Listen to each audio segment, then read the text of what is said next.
અને હવે જોઈએ સમાચારો વિસ્તારપૂર્વક તો રાજકોટમાં સામાન્ય વરસાદમાં સ્પીડ બ્રેકર તણાઈ ગયા છે। સામાન્ય વરસાદે જ રાજકોટ મહાનગરપાલિકા તંત્રની પોલ ખોલી નાખી। સ્પીડ વેલ પાર્ટી પ્લોટ નજીક મસમોટા ખાડા પડી ગયા છે। સ્પીડ બ્રેકર તણાઈ ગયા છે। સામાન્ય વરસાદમાં રસ્તાનું ધોવાણ થઈ ગયું। વરસાદ પડતા ખાડામાં કીચડનું સામ્રાજ્ય પણ સર્જાયું છે, જેના કારણે રાહદારીઓ અને વાહન ચાલકો હેરાન પરેશાન થઈ રહ્યા છે।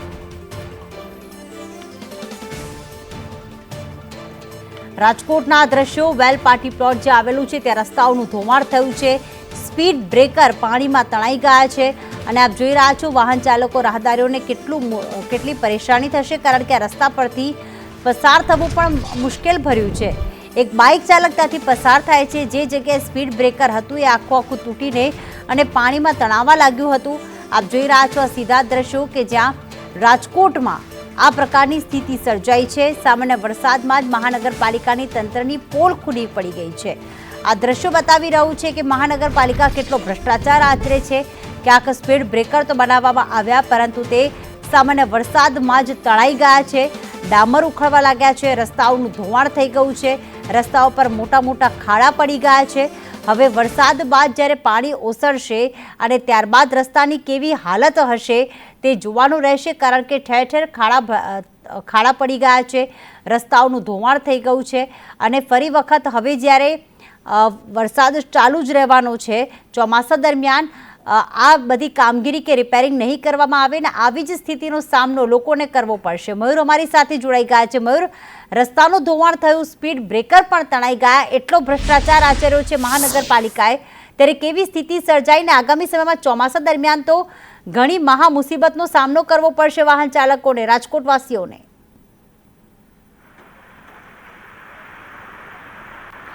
બિલકુલ પ્રીતિ, હું તમને સીધા દ્રશ્યો જ બતાવવા માંગીશ। રાજકોટ શહેરને સ્માર્ટ સિટી કહેવામાં આવે છે। અહીંયા રસ્તાઓ ખૂબ જ મજબૂત હોવાના દાવો કરવામાં આવે છે, પરંતુ આ રસ્તાની હાલત જુઓ।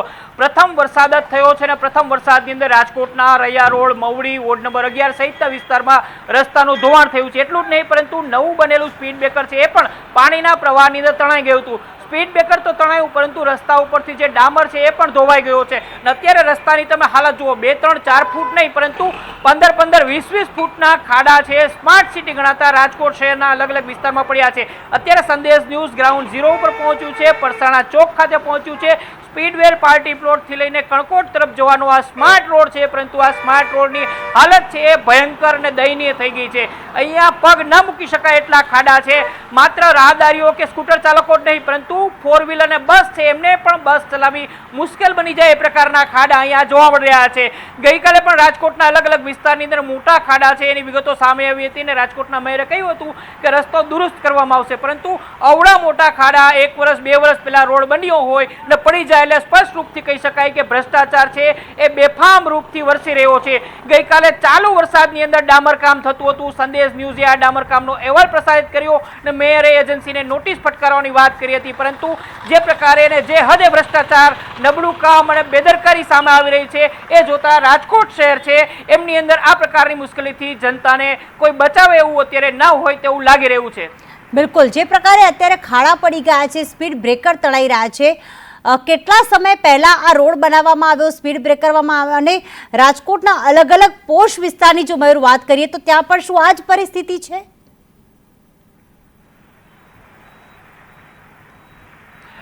પ્રીતિ, રાજકોટ શહેરના જો સ્પીડ બ્રેકર તણાવવાની વાત કરીએ તો 3 દિવસ પહેલા જ્યારે ભયંકર વરસાદ આવ્યો હતો અને માત્ર 3-3.5 ઇંચ જેટલું પાણી 1 કલાકની અંદર પડી ગયું હતું, તેના કારણે રૈયા વિસ્તાર અને ખાસ કરીને મવડી વિસ્તાર છે, આ બે અલગ અલગ જગ્યાએ રોડ ઉખડી જવાને સ્પીડ બ્રેકર છે તણાઈ જવાની ઘટના સામે આવી હતી। સ્થાનિક લોકોએ વિડીયો વાયરલ કર્યો હતો।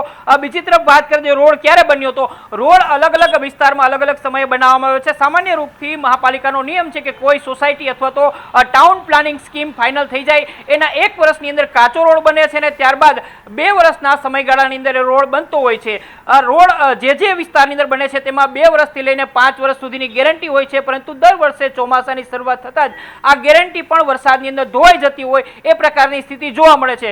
દર વર્ષે 50 કરોડ કરતાં વધુનું બજેટ છે રાજકોટ મહાપાલિકા રોડ રસ્તા દુરુસ્ત કરવા માટે, ઠીક કરવા માટે, નવા બનાવવા માટે ફાળવશે। આપણે અટકાવવા માંગીશ, કારણ કે નેતા વિપક્ષ વશરામભાઈ સાગઠિયા પણ અમારી સાથે ફોનલાઈન પર જોડાઈ ગયા છે। વશરામભાઈ નમસ્કાર, સ્વાગત છે આપનું સંદેશ ન્યૂઝમાં। Good morning. ઘનશ્યામભાઈ, રાજકોટનો વિકાસ અત્યારે અમે જોઈ રહ્યા છીએ. આપ નેતા વિપક્ષ છો, કયા આક્ષેપ કરશો? મહાનગરપાલિકા ભ્રષ્ટાચારથી ખદબદી રહી હોય તેવા દ્રશ્યો છે. આક્ષેપ ને હકીકતની વાત કરું છું. આક્ષેપો નથી કરતો, કારણ કે ચોમાસામાં વરસાદ વખતે જો ડામર થતો હોય એ કેટલા અંશે વ્યાજબી છે. ડામરને અને પાણીને એમ કહેવાય ને વિપરીત અસર વાળી વસ્તુ છે. તેમ છતાંય રાજકોટમાં આજની કાલે ગઈકાલે પણ ચાલુ વરસાદમાં ડામર થતો હતો, જે હકીકતમાં બહુ ખોટું છે. કોના કહેવાથી થાય છે, કેમ થાય છે એ પછીનો વિષય છે. પણ જે થઈ રહ્યું છે, આ પહેલા અમે કોર્પોરેશનમાં ગયા જનરલ બોર્ડમાં પ્રશ્ન ઉઠાવ્યો હતો કે પ્રી મોન્સૂન કામગીરી બાબતનો. એમાં આ ડામરની કામગીરી 15 જૂન પછી ડામર કરવાનો હોતો નથી. રસ્તા બધા ઉખડી ગયા છે, મોટા ભાગના રસ્તાઓ. ચાલુ વરસાદ જો ડામર કરે તો પાણી કોઈથી ટકવા દે નહીં ડામરને, એટલે ધોવાઈ જાય છે. આખો જે પેલો સ્પીડ બ્રેકર છે નાના મવારો સર્કલમાં, તો આખો સ્પીડ બ્રેકર તણાઈને ત્રાસો થઈ ગયો. તમે વિચારો, સ્પીડ બ્રેકર આખો જોઈન્ટ છે તો ત્રાસો થઈ ગયો, એટલે કેટલા હદની વાત કહેવાય કે આવું બને શરમજનક છે રાજકોટમાં. પરંતુ ભાજપના શાસકોને ફક્ત ભ્રષ્ટાચાર કરવો છે.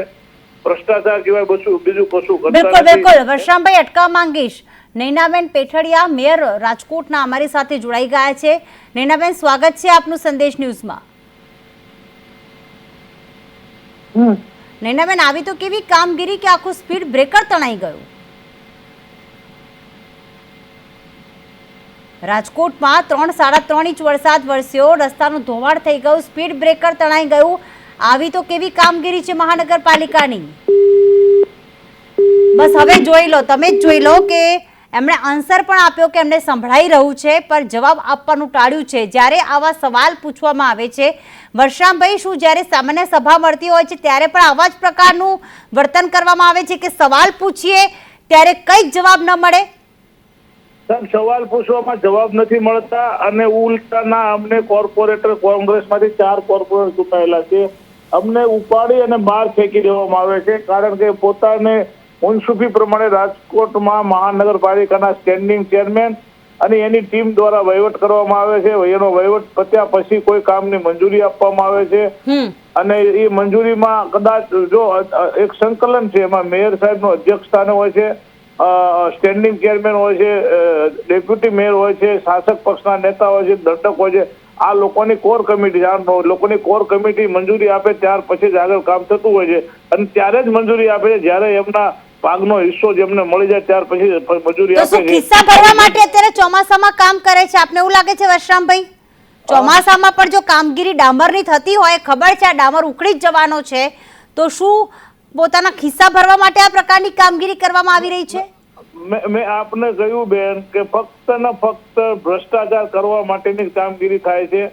કોર્પોરેશનમાં બીજી કોઈ કામગીરી અત્યારે ચાલુ વરસાદ જો ડામર થાય ઉખડી જવાનો છે, પછી પેલા ડામરનો પૈસા આવી જાય બિલ, અને બીજી બપોર સાંજમાં તો ઉખડી જાય, એટલે એનો અર્થ શું છે સમજો? બિલકુલ. ભ્રષ્ટાચાર નહીં તો બીજું છે શું, એટલું મને આપ સમજાવો. એટલે રાજકોટના મેયર તો કઈ હોય તો બસ જોઈ લેશું, એકને છોડવામાં નહીં આવે. એક પેટર્ન છે ભાજપની. બિલકુલ. ગઈકાલે આ જ મુદ્દે, આભાર વર્ષામભાઈ સંદેશ ન્યૂઝ સાથે વાત કરવા. મયુર, આપનો પણ આભાર વિગતો માટે. પણ ગઈકાલે મેયર નૈનાબેન, જેમણે ફોન કાપી નાખ્યો સવાલ પૂછ્યો તો, એમણે ગઈકાલે શું કહ્યું હતું એ સાંભળી લઈએ. જ્યારે આ સ્પીડ બ્રેકર બનાવવામાં આવ્યું ત્યારે એ તાજું સ્પીડ બ્રેકર હતું, અને નીચો થોડોક વિસ્તાર છે અને પાણીને ભરાવાથી હજી તો તાજું સ્પીડ બ્રેકર હતું, એટલે એ ત્યાંથી ખસી અને જ્યાં એને દિવાલ હતી ત્યાં ઊભું રહી ગયું હતું. એની પણ હું તપાસ કરાવીશ કે શાના લીધે આવું બન્યું છે. તો મેયરે જે વાત કહી કે તાજું સ્પીડ બ્રેકર હતું, હવે મેયર સાહેબાને શું ખબર નથી કે ચોમાસા દરમિયાન જો આ રીતે રોડ બનાવવામાં આવે, સ્પીડ બ્રેકર બનાવવામાં આવે, તો કદાચ વરસાદમાં એનું ધોવાણ થઈ જ જતું હોય. કદાચ મેયરને એનું જ્ઞાન પણ નહીં હોય, અને એટલા જ માટે તો ફોન કાપી રહ્યા છે. અને જો કદાચ જ્ઞાન હશે તો ભ્રષ્ટાચાર કરવો હશે. અને એક જ વાત કહી, જોઈ લઈશું કે આખરે કોણે બનાવ્યું છે, કેવી રીતે બનાવ્યું છે. પણ હાલમાં પણ ક્યાંક ડામરનું કામ ચાલી જ રહ્યું છે. એક તરફ વરસાદ વરસી રહ્યો છે, રાજકોટમાં યલો એલર્ટ છે અને બીજી તરફ રોડ બનાવવાની કામગીરી એ ક્યાંક કહેવાય ને કે ભ્રષ્ટાચાર આચરવાનો આ નવો કિમ્યો છે કે જો કામ બંધ કરી દઈશું તો પછી ખિસ્સા ક્યાંથી ભરાવશે અને એટલા જ માટે ભ્રષ્ટાચાર આચરવામાં આવી રહ્યો છે. રાજકોટવાસીઓ આ ભ્રષ્ટાચારનો ભોગ બની રહ્યા છે.